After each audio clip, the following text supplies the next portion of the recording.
Okay. So hello all, it's Devora Krasnianski here from Adai. Adai was started to provide resources and inspiration for successful marriage from even before the marriage itself, from the dating period all the way through the engagement period and into the marriage itself. To that end, we have the website adaiad.org, adaiad.org, and we do several of these conference calls throughout the year, touching different areas of marriage. So tonight, we'll be talking about can it be me who is ruining our marriage? And we'll be talking with David Kohn.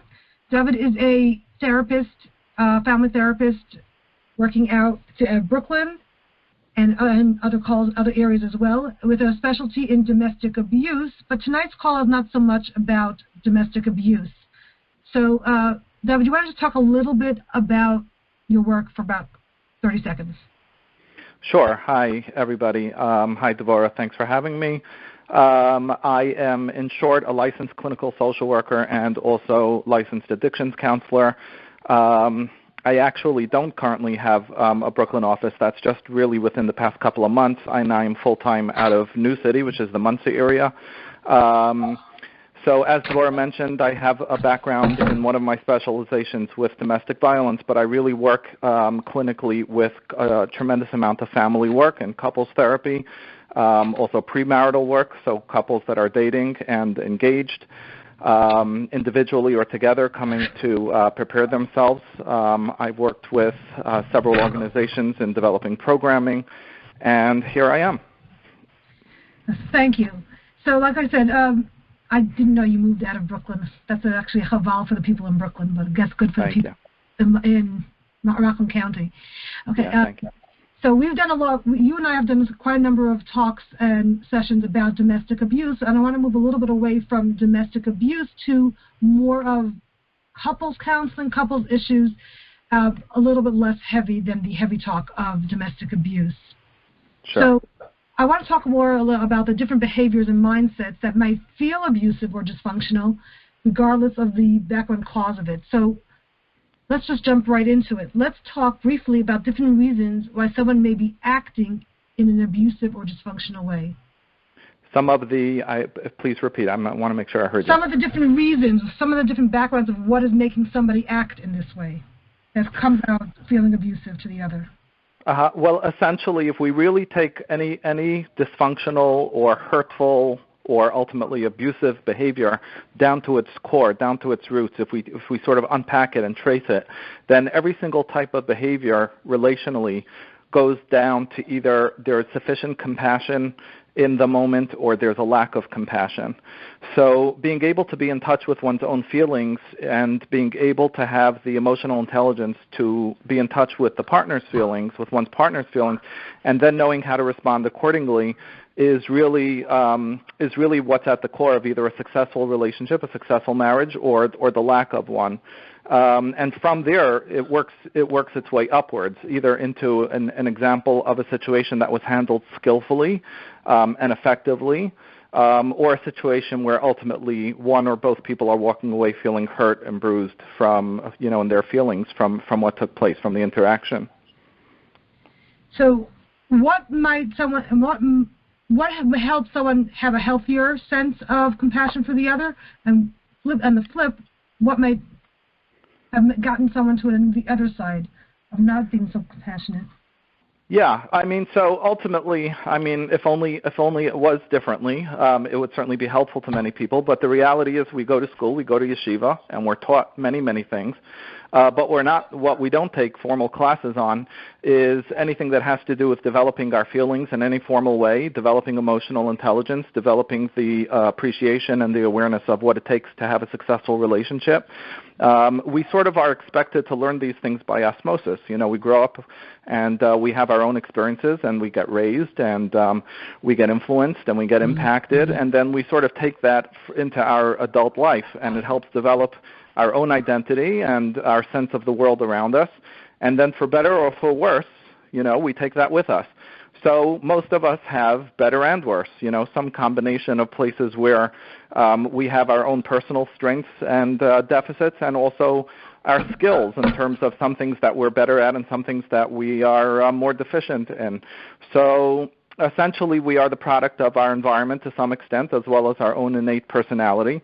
And unless we actually sit down and consciously apply ourselves to develop and to deepen our own emotional and relational intelligence, then it is what it is. It remains what it remains. Life can teach us to some extent, but it takes a skill to be open to learning and to understand how to take in an experience and do it better next time or more skillfully. Mm-hmm. So let's talk a little bit on the other side. What are healthy mindsets to a marriage relationship? You mentioned compassion. Can we talk about anything else? Yeah, absolutely. Absolutely.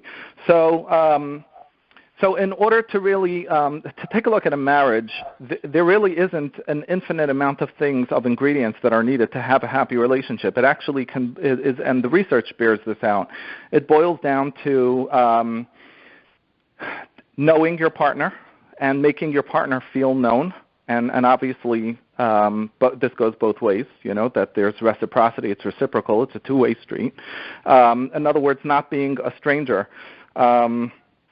That game that's often played, the newlywed game, sometimes they'll play it at Sheva Brachos, where the chas and kala will sit there in the middle of the room and questions are asked and they have to guess the truth about the other one, what they know, silly facts, what's your favorite toothpaste and things like that. So this is a cute, fun game to play during Sheva Brachos, but it's actually an important game to continue to play throughout the life of the relationship and to deepen the awareness. Some therapists call it the love maps, having a map of love, of knowing and deepening your knowledge of each other. So this is a very important ingredient of what both makes a successful relationship as well as one that's suffering or struggling. Together with that goes building friendship and trust, being able to recognize and respond to emotional connection and to the attempts that are made by one to the other to connect emotionally, being able to appreciate that what's being said is oftentimes, or maybe even all the time, not simply about what's being said, but what's being driven emotionally underneath what's being said. And this isn't just true for women. People typically see women as being the more emotional gender than men. But what's driving men in their own behaviors in the marriage is also emotionally driven. And what they're seeking from their wife is also an emotional connection and affirmation or understanding. Being open to influence. This is another important ingredient. Being open to influence means that, it could be that my spouse has a perspective that would be helpful or that would be enriching or that is equally valid as my own. And to the extent that a couple, both the man and the wife, are open to each other's influence is literally to the extent that the marriage will be happy and successful, and vice versa. So we could talk a bit more about that if we need to. I would love to talk more about the influence piece. Because from the people that came in, it seems like that is a piece that can be addressed. Okay, good. So we'll get back to that. Let me just share some other very fundamental ingredients. It's sort of like, making a cake. If we have the ingredients and we know how to utilize them, we can have a successful outcome. Marriages and happy marriages are not a mystery if we're able to really appreciate what are the pieces, what are the relevant ingredients, and we can work on those, as well as some of the ingredients that are toxic if they're there, the ones that we want to keep out of the relationship, then, anyone can have a successful relationship in that sense.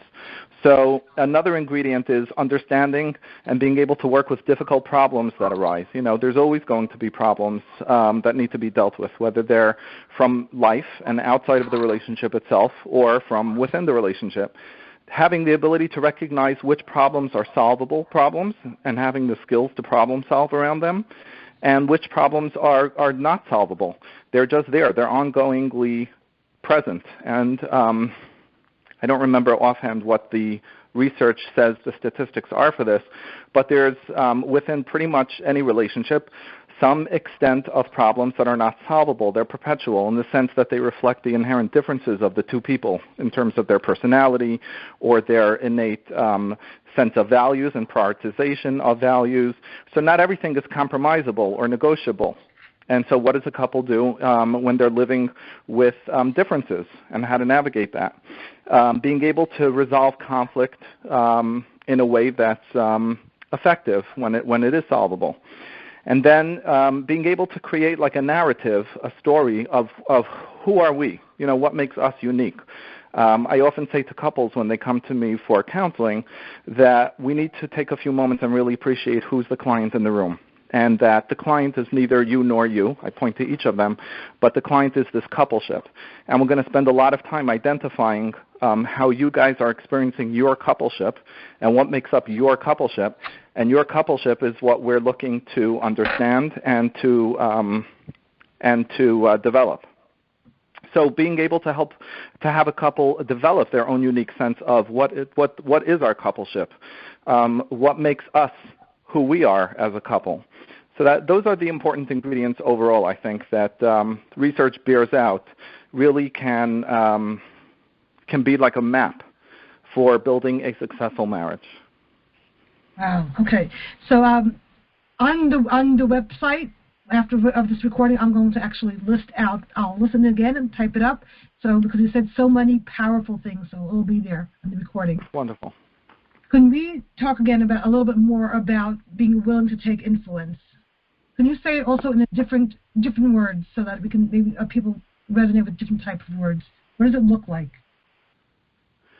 Right. So being open to influence. Let's see. What would be another word? Perhaps that'll come to me as we're talking about it. But for example, let's see. Trying to think of an actual practical example, and then I think the functioning of the definition will be more obvious.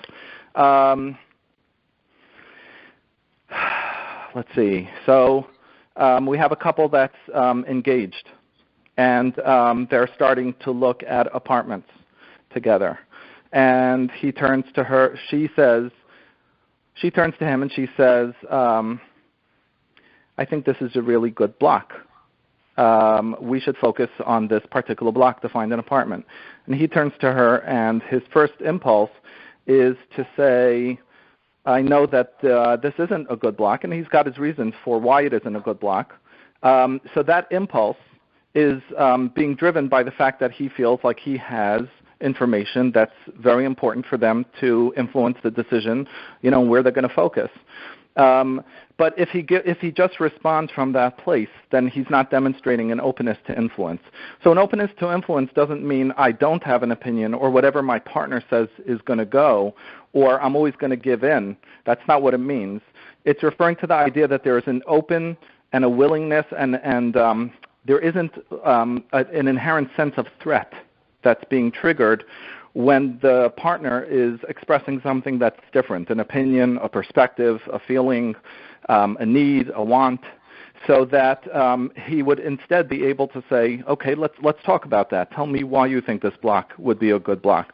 And ultimately they're going to have a dialogue about that. They may even have conflict about that, but they're both going to feel heard and cared for and respected in the process. Mm-hmm. Okay, I think that explains it. Okay. So what are some of the unhealthy behaviors that people do? Sort of, I know it's like the flip of that list that you just gave, but can you just go through it in that way of what are some of the unhealthy behaviors? Yeah, sure. I mean, we can get into an exhaustive list of behaviors that, are potentially damaging, but I think it would be helpful to begin with really identifying certain, I have mentioned this before, that there are certain ingredients that we never want in this recipe. None of us are perfect, and all of us are going to be guilty in some way, shape, or form of poor behavior at some point. Nobody's perfect. And poor behavior is not in and of itself damaging to a relationship if ownership is taken and apologies are made and accountability and transparency is there. But then there are certain ingredients that even if there's an apology afterwards, and even if an attempt to repair is made afterwards, it's fundamentally damaging. It's fundamentally toxic to a relationship, a little bit like the idea of acid on metal. So if you have a pipe and there's acid eating away at the pipe, it may not be immediately evident that the pipe has gotten permanently damaged, but with the presence of that acid over time, it just corrodes away at the metal, and at some point it's irreparably damaged. So some of those ingredients that I think is worth starting with is criticism. So criticism is where a person is expressing complaints with blame. So the finger is pointed, it's your fault, you shouldn't have done that. So it's not a complaint in and of itself, but it has the element of blame in it. Criticism is always corrosive to a relationship. Unfortunately, it's also not very uncommon. But when there is a high degree of criticalness, either from one partner to the other or going both ways, then you have a relationship that's really has a real alarming aspect to it. And whether the stability of that marriage is really undermined. Another one that's sort of related to that is defensiveness. Defensiveness is where somebody is attempting to express themselves and their hurt or their frustration or their concern or their feelings or their opinion to their partner, and the partner responds by getting defensive. Not being able to take in, not being able to hear, not being able to acknowledge, not being able to validate or to affirm, but immediately going to some sort of statement that reflects a deflection of responsibility and an inability to take in what's being said, what's being complained about. Another one is contempt. Contempt is where a person is in some way either verbally or even non-verbally, but with the expression in the body and on the face, expressing contempt, disrespect, either a put-down, a verbal put-down, you don't know anything about this, or it could be a lot harsher than that, or more abusive than that. But even if it isn't, and the facial expression can reflect contempt as well. Some of the typical facial expressions would be the rolling of the eyes and the turning away of the face at the same time, putting up the hands in a dismissing motion, and the message that it conveys of contempt, that message of contempt that it conveys to the partner is extremely corrosive to the relationship as well. And then finally, the last one is where a person goes into flooding. They're so overly flooded with the emotions of the moment that they go into shutdown mode. And this is more typically something more common among men than women, but that's just statistically. I've met many women that will struggle with this as well, and that the internal temperature, the internal emotional thermometer has gotten so high so quickly that the person immediately gets flooded with that and just completely shuts out the spouse. So there's a refusal in the moment, or in the moment there's actually an inability to engage in a back and forth, and then potentially the refusal to go back in and engage after the person has calmed down and settled, and just remaining with the silent treatment is also extremely corrosive to the relationship. So there's ingredients that are sort of the antidotes or the healthier version of these things. So for example, if a relationship has criticism in it, so the person or persons that tend to be critical need to learn to say what they feel and say what they need. They need the ability to express themselves, even to complain, but without the blaming element. With defensiveness, the antidote to that is going to be that a person learns how to be able and willing to take responsibility, because defensiveness is the deflection of that. With contempt, building, and this is how we began, by talking about the strength of a relationship, by building a sense of coupleship and a sense of identity in the coupleship and the love maps. So the opposite of contempt, or the antidote to that, is building appreciation and cultivating an attitude and a culture of appreciation between the couple. And finally, with stonewalling, ultimately, whoever is struggling with this needs to learn how to self-soothe. Self-soothe basically means that a person is able, and this goes back to the idea of emotional intelligence that I started with, a person is able to recognize that their internal emotional temperature has gotten too high, whether it's stress, whether it's anger, whether it's frustration, whether it's fear, whether it's just not feeling well, doesn't matter. But ultimately that the person has gotten too heated up internally and has the ability to recognize that and then engage in soothing behaviors, which may be actual behaviors or maybe more internal, different things that people can do to lower their temperature, to calm themselves, to soothe themselves, which enables the person to then be back in a receptive place to take in what another person is saying and to express themselves effectively as well. Wow. So a question came in, and I think we can interject it right here.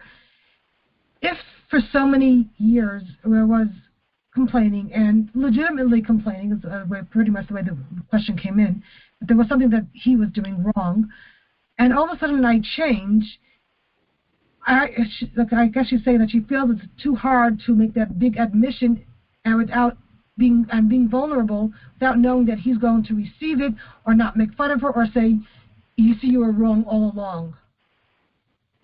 So again, I want to make sure I'm understanding the question. The coupleship has been around for a while, and there's been a pattern of what? Of specific conflict, you said?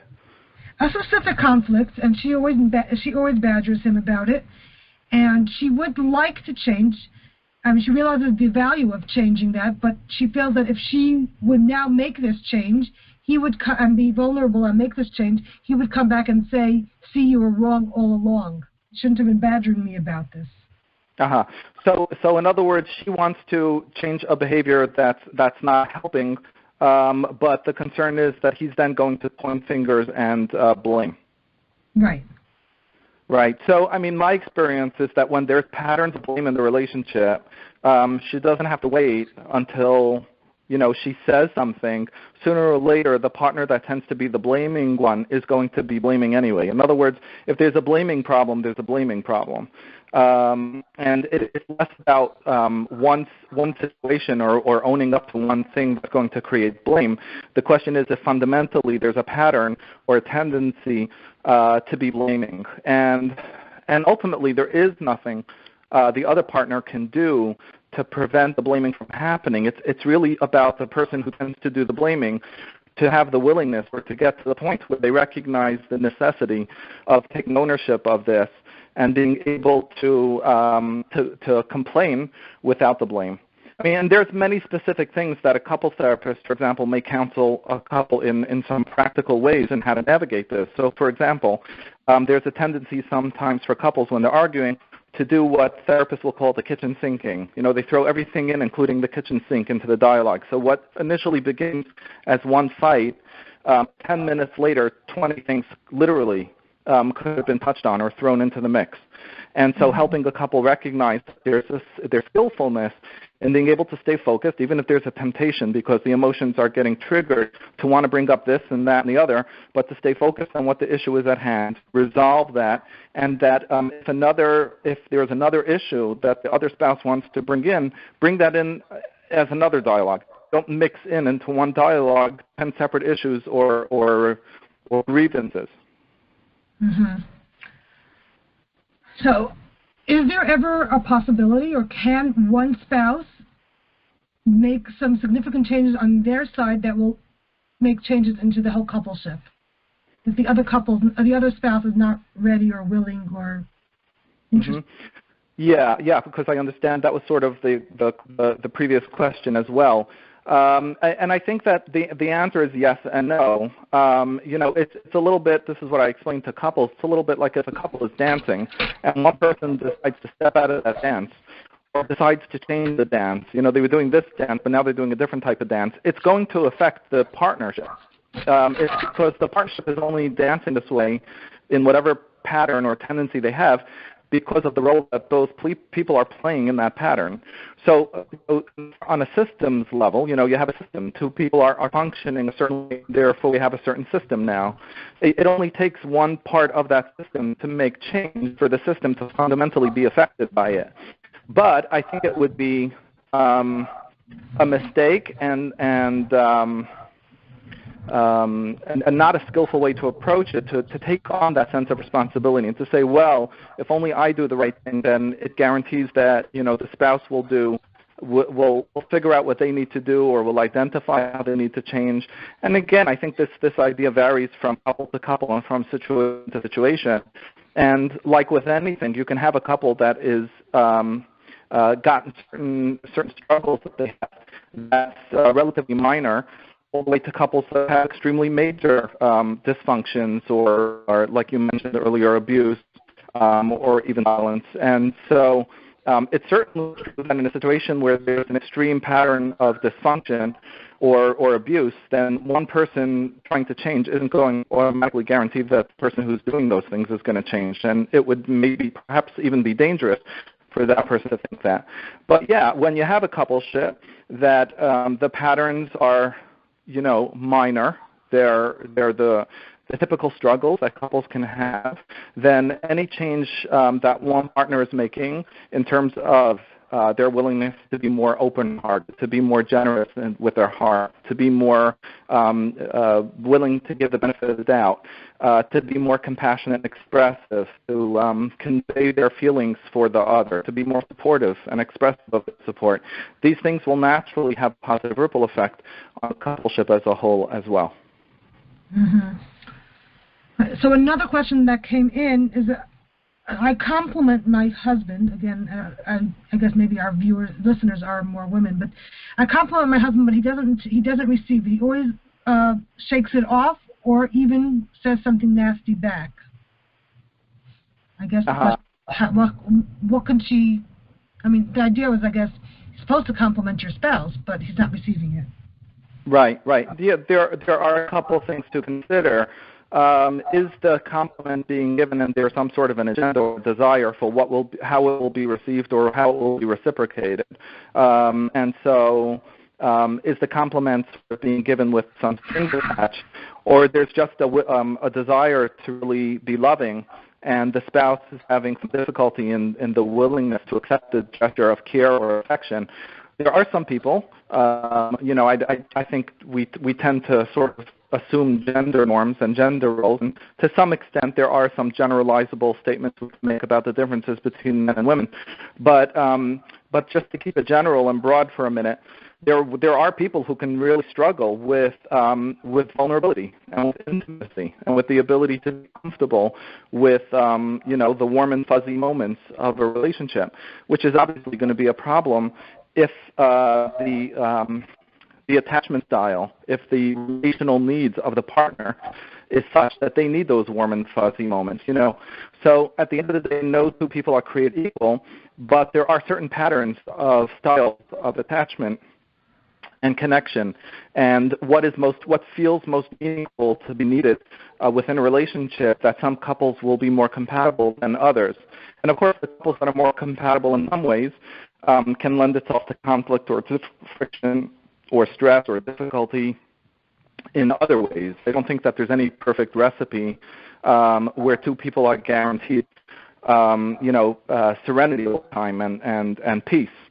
But so what I'm trying to say is that there could be different reasons, some of which reflect personally the person who's having difficulty, and some of which reflect some inherent problems in the relationship or in the expectations from the other person. So, as any kind of situation that's presented, to really figure it out, it would need to be the actual two people in the relationship. We need to understand it a bit more and see what's happening. But it could be several pieces. To the person who's trying to give it, I would encourage them to check in with some of the things that I mentioned. Do they know their spouse enough to know that this is an inherent issue that he or she has? A difficulty with intimacy or vulnerability. Perhaps it's difficulty with verbalizing, and the person is much more comfortable with other gestures of love or care that are not verbal. And how does that play out? So there isn't one potential understanding or perspective about what's taking place here. That's what I'm trying to say. I guess to some degree that book about love languages also plays over here. Yeah, to some extent. Maybe more or less words. Yeah, the love languages book can be helpful to some extent. I often caution couples when they bring that up that it could be a bit overgeneralized and oversimplified, and the research doesn't bear out all the statements that were made. It is really helpful for couples to really appreciate the fact that there are, based on different attachment styles and inherent personality, there are different ways that couples can feel more affirmed or more loved or more secure and they're feeling the sense of their needs being met within the relationship, and it doesn't always look the same from one person to the other, and that doesn't make it automatically good or bad or better or worse than. That is a very important idea. Yeah. Another question. My spouse never says anything, but she doesn't look happy. How do I know what I should fix?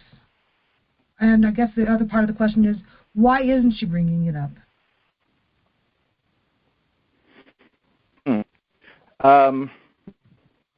Sounds like a little bit of a newlywed kind of a question. A couple that's relatively young in the age of their coupleship that might be struggling with something like this. Although of course anything is possible.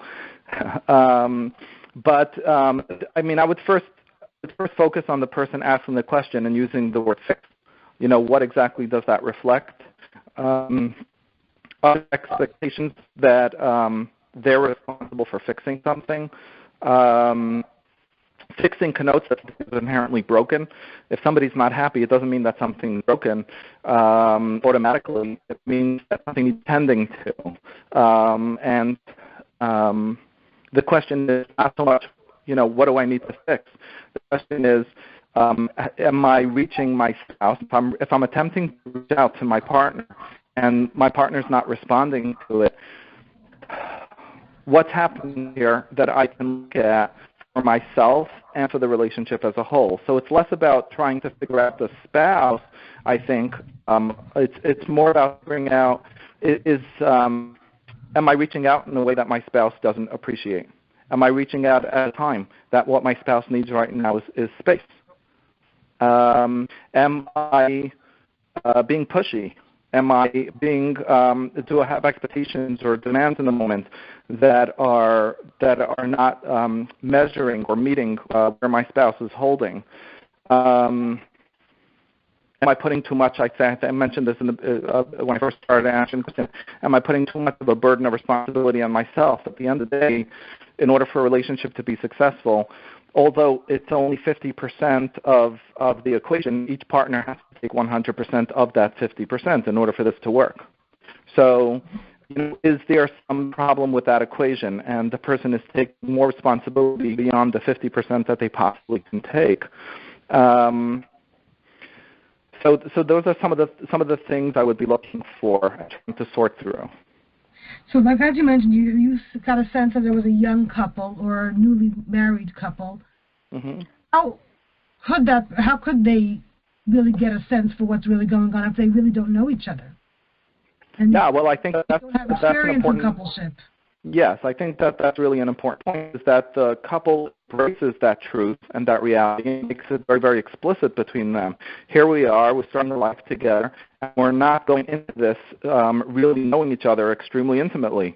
We're really first learning about each other. Dating is not exactly proof of getting to know each other in many ways, where certainly for sure in the beginning stages of the dating, couples are on the best behavior.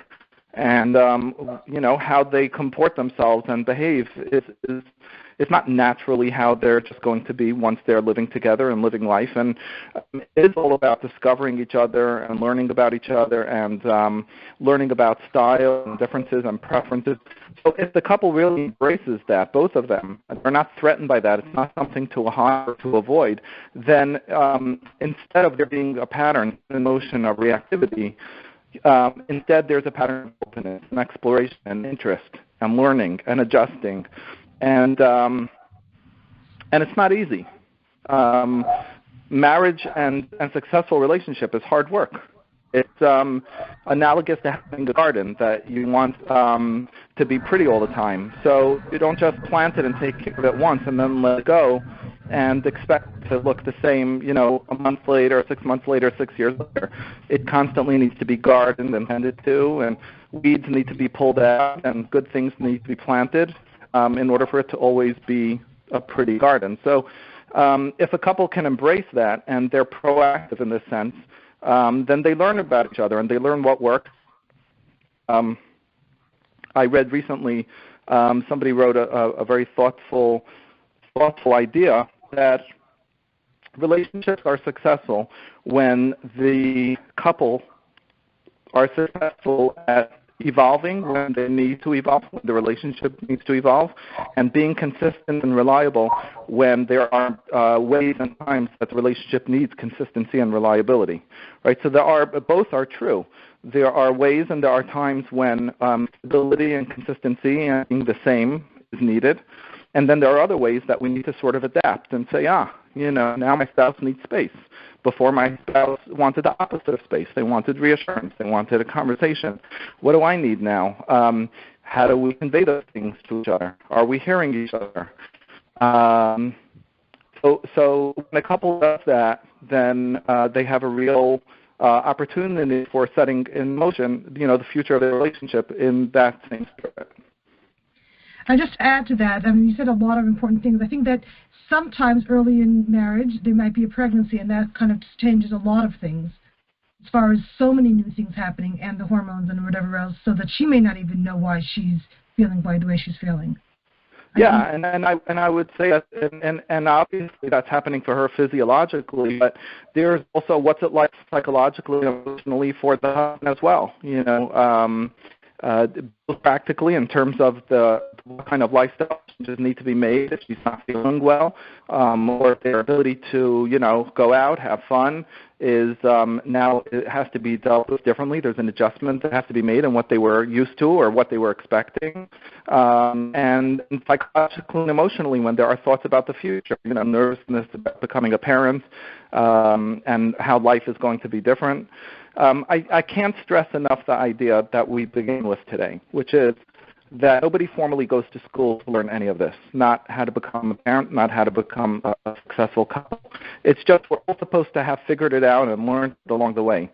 And nobody knows that perfectly. So we learn. We become open to learning. There's a million good books, a million good people out there that can help us learn, and I don't think anybody ought to see themselves as a means of this. Really just a personal sense of responsibility, and then being able to start off their coupleship with that sense of learning, together getting a book, together attending a workshop, together attending a class, having discussions together, willing to be students together of how to build a successful relationship. I think that really is an extremely wise and skillful way to begin. And, of course, it's never too late. When a couple is already married for a considerable amount of time, they can still decide that we want to learn, we want to work on change. And to the extent that a couple is willing, change is always possible. So can you talk a little bit about the different types of therapy, or what couple therapy consists of, so for those who've never gone to couple therapy, to kind of take away that unknown? Sure. Well, okay, so essentially couple therapy means that a couple is coming together counseling. If one person is going to an individual professional alone, consistently, without the other person present, that isn't couple therapy, even if they're talking about their marriage, right? Essentially, for couple therapy is relationship therapy. When people go into individual counseling and therapy, and they are talking about their marriage or their struggles in their relationship, and they may even benefit from the therapy, but it isn't couple therapy unless the couple unless the therapist is being hired for the couple by the couple. That's a very important starting point. In terms of what therapists do together with couples, there isn't one model. There's a whole bunch of different models of how therapists are trained to help couples, and I think that it's really important for people when they hire therapists, individual couples, to not be afraid to ask questions. And they're consumers. They're paying for a service, and they need to become comfortable. They should feel empowered to be comfortable to explain to us what this would look like. What do you need to know from us that we can help you get a sense of how to help us? How long will it take? What are going to be the goals that we're going to be working on? And ultimately, I think the most successful therapy happens when there's a collaboration, right? So the couple isn't just coming to therapy and saying the therapist will figure it all out. And the therapist isn't expecting the couple to have it all figured out for him or her. And together they communicate and they collaborate. Together they create the goals for the therapy.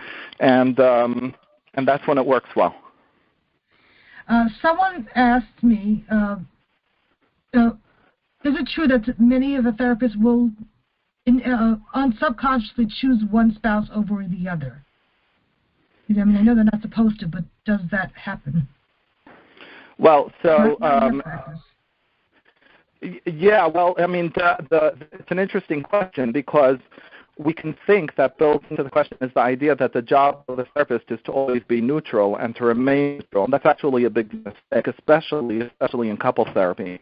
A couples therapist is not afraid to roll up his or her sleeves and get right into the fray and get involved. And it's not about expressing an opinion. It's about expressing an expertise, an ability to point out to a couple, this is something skillful that's taking place. This is something damaging that's taking place. This is something that needs to be changed in order for you guys to become happy, or this is something that needs to stay the same. So it's less about an opinion.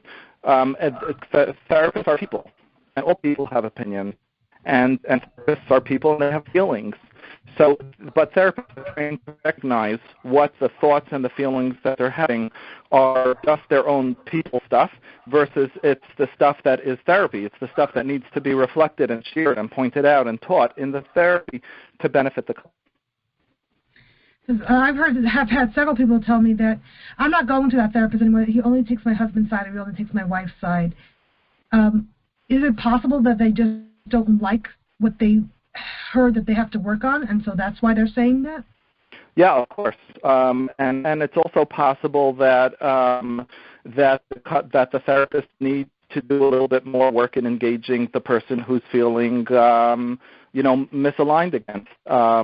But yeah, I mean, it's not easy to go to couples therapy because everyone's going to hear how they're right, and it's a struggle. That's not what's happening, right? And how many couples are coming into couples therapy wanting to prove how their spouse is right? That's not really what's typically taking place. People are coming in, they're in conflict. Oftentimes they're coming in way later than they should have. According to some research that's out there, the average couple that comes into couples therapy is coming in 7 years later than they should have. So already there's a tremendous buildup and habits and patterns that this coupleship has to themselves that might be quite stuck and problematic and fixed. Yeah, I mean, it's not uncommon for couples to going to more than one couples therapy or more than one therapist. But if a couple is at the outset trying to plan for success, then what they do is they come in with an attitude of, it's not going to be easy, I'm going to be challenged, but it's not just about me, it's about the different ways that the two of us are sort of reacting or interacting together that are not helpful and not skillful, that are even hurtful. And this person, this therapist is here to help us identify those patterns. And if this person wouldn't take a stand and help each of us see the specific and respective way that we're feeding into the system that's problematic, ultimately they're not helping us, not doing us a service. So what holds people back like these 7 years? Is it that either they feel they can try to work this out, why should we go to therapy? Or is it that they don't want to face the hard work, they don't want to face someone who's going to tell them to do hard work? What is it? What holds people back? You mean what holds couples back from seeking help earlier? Is that the question? Yeah.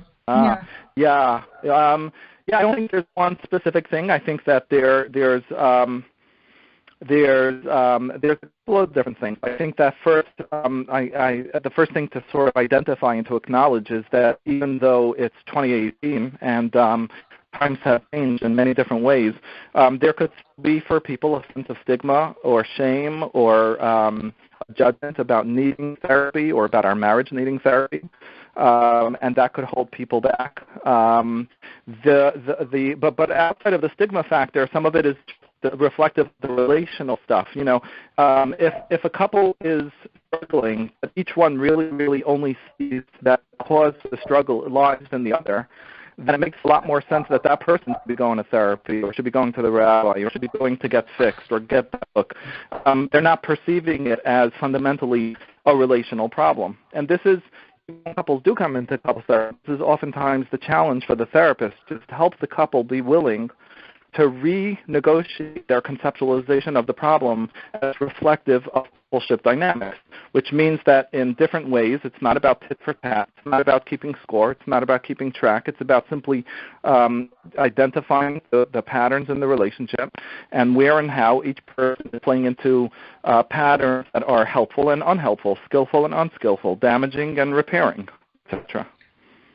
So if one spouse wants to go to therapy or feels that they are somewhat responsible to this, so they are admitting that they have to change, and they see that their spouse should also do some change, but let's say the spouse doesn't want to go, so that they're willing to do the hard work, but how can they convince the other spouse, or should they just go to individual counseling? Right. Well, I mean, we can, on this there are some good research that shows, I mean, it is typically the wife that's dragging the husband into couples therapy. That is most typically the scenario. There's always many exceptions to that typical norm. But we can acknowledge the reality. It's difficult for men in general to be in therapy, their own therapy. The willingness to get into a process that has to do with identifying feelings and emotions and vulnerability, it's not the first place that many men naturally are going to. But be that as it may, the challenge that's there for couples, it's really, once they get in the door, it's a challenge of the couple therapist. Like, really the question is, how do we get them in the door? And at the end of the day, it's okay if the couple comes in and one of them is not really happy to be there. It's as far as I'm concerned, when I say it's okay, I mean from the perspective of me being a couples therapist, I don't need the couple to be sitting in front of me, both of them really wanting to be there. So if I see a couple sitting in front of me, one of them is really invested in being there, the other one is really unhappy about being there, I still have what's worth potentially. I have a couple sitting in front of me. And it becomes about the therapist engaging at that point with the couple. And so really the question becomes, what does a spouse do before that point? And there's not going to be any one magic answer that I can offer. It's going to depend on the coupleship. It's going to depend on do they have an alliance? Is there something in the relationship itself to appeal to?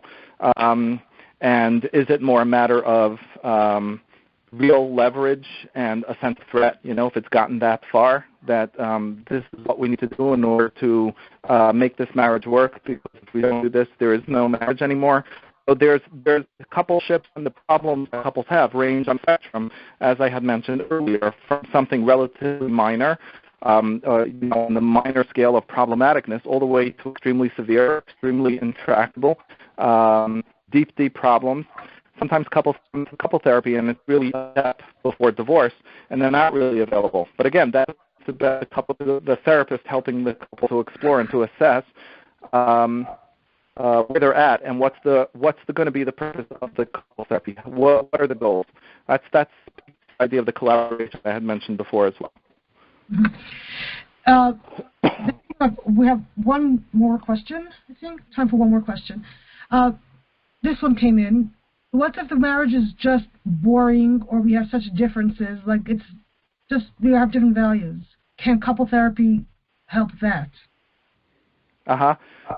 Interesting, because I think those are two really separate questions, generally, two separate dynamics. It's hard for me to imagine a coupleship they actually boring. Were two separate questions. Oh, okay. Well.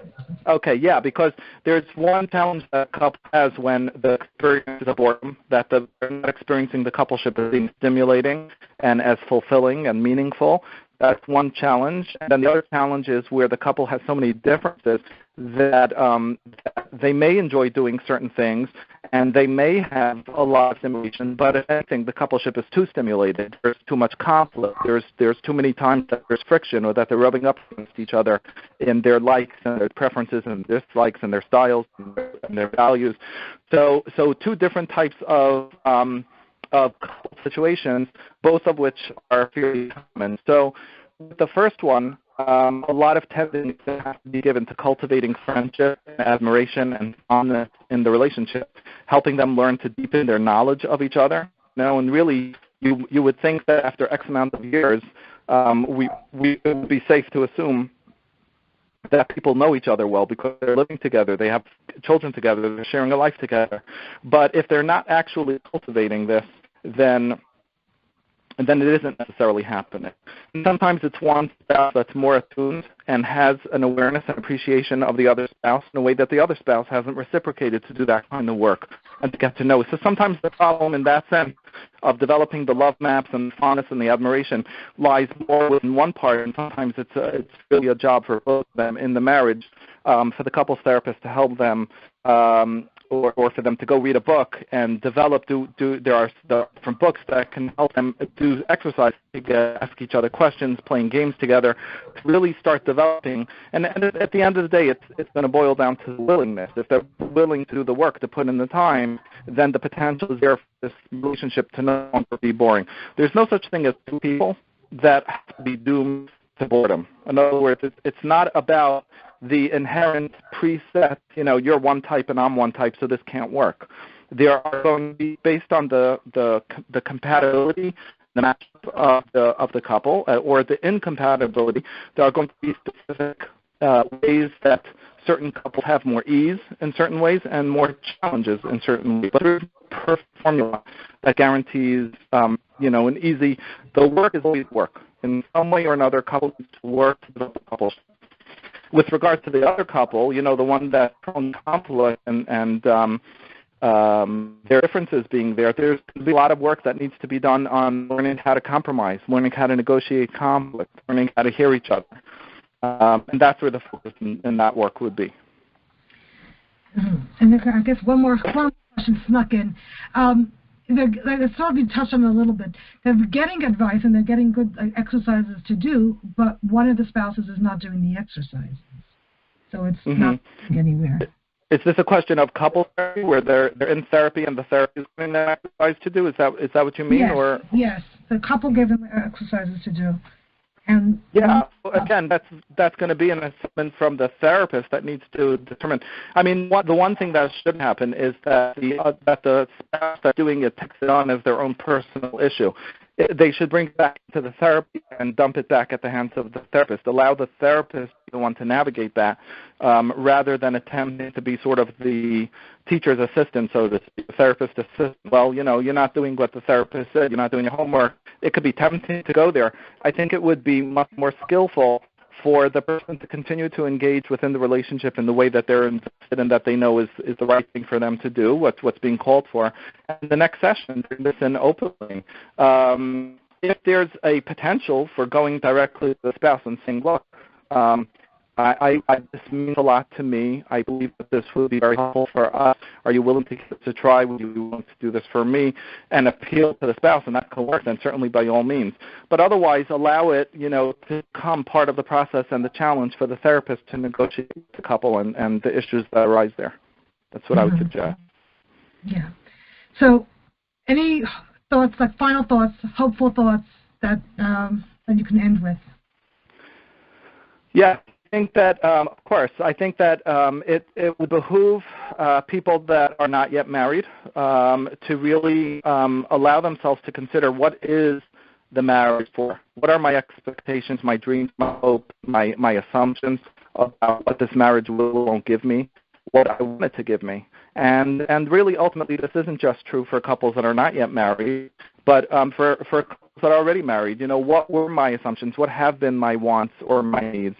And once that's identified, which actually could be pretty surprising to see how often people never really did think too deeply about these kind of questions, and we've identified for ourselves what some of those answers are, then going back into the coupleship, going to the partner and say, let's talk about this. I'd love to hear your thoughts about these questions, and would you be willing to hear mine? This begins the process of developing a real map of knowing each other more deeply.